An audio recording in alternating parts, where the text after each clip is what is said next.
Since then, two disasters have come upon us.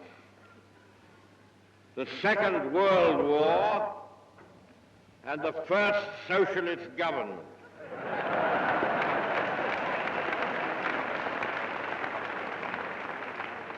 The first socialist government with a majority.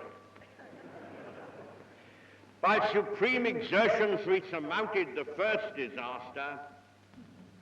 The question which glares us today in the face is, how shall we free ourselves from the second? Ladies and gentlemen, it is almost exactly 2 years since we emerged victorious from the mortal struggle with the German Nazi power, and all our enemies surrendered unconditionally. Then we stood high in the world, and our name and fame were celebrated in many lands. I could not have believed on the morrow of the German and Japanese surrenders that so short a period of time could bring us all so low.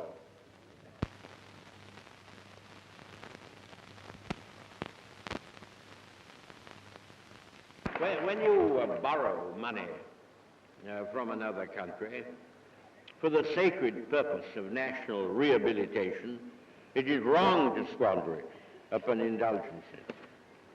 If now sharp changes and curtailments are to be made in the loan expenditure on non-essentials, it will be everyone's duty to accept them. But what can be thought of a government which has drifted on from day to day until the loan is nearly exhausted? What can be thought of them? There is not one proposal that Mr. Attlee can make on Wednesday that would not have been far more effective if made a year or 6 months ago.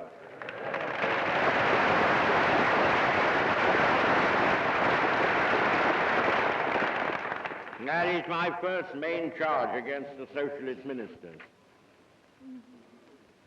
Why wait till the 12th hour is near before taking the measures which every prudent housewife would have taken in her own home? Today, every form of appeal and flattery is addressed to the miners by the frightened and disillusioned socialist ministers. They are even compared to the air pilots who won the Battle of Britain. I don't myself believe that the miners, who are thoughtful members of the community, will have their heads turned by that. They have got to face the facts of our position, as we all have. They have got to realize that a 5-day week founded upon an American dole in the shape of imports produced by the exertions of American working men is not likely to last very long unless it results in improvement. Dole is the second of the major failures of the Socialist Party, which promised us all so much. But there are other failures. Their third major fault is the wild financial extravagance in which the government have indulged. There are 2 or 3 times as many people employed by the government to govern us and manage our affairs as were used by the Conservative government before the war. 2 or 3 times as many people.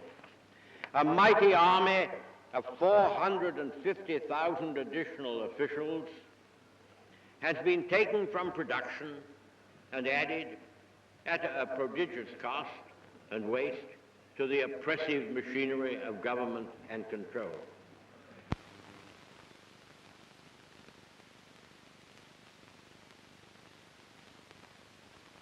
I am frequently asked, what is the alternative to socialism proposed by the Conservative Party?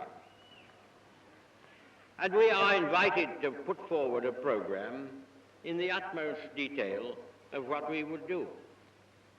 We have already in our industrial charter shown the broad lines on which our economic and social policy will be shaped.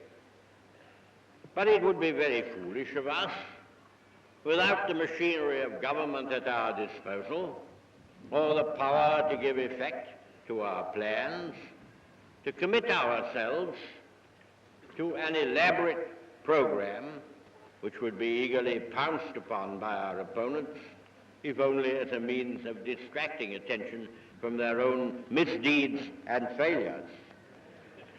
We will not attempt to gain popularity or votes by a plethora of wild, lying promises and bribes.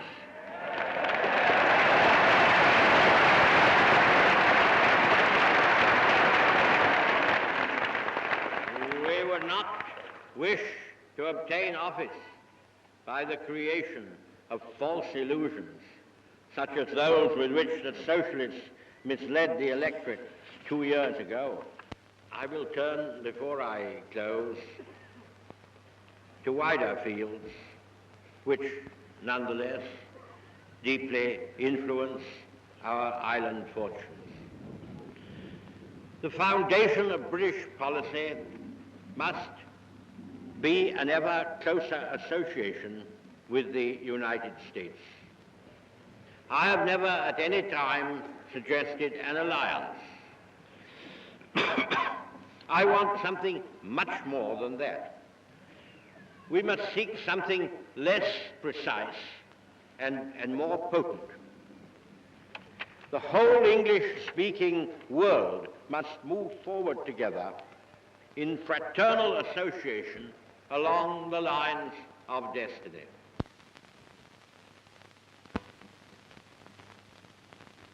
Ladies and gentlemen, I trust these thoughts will become facts and not merely dreams and aspirations. For I am sure that here is the path, both at home and abroad, along which we should persevere,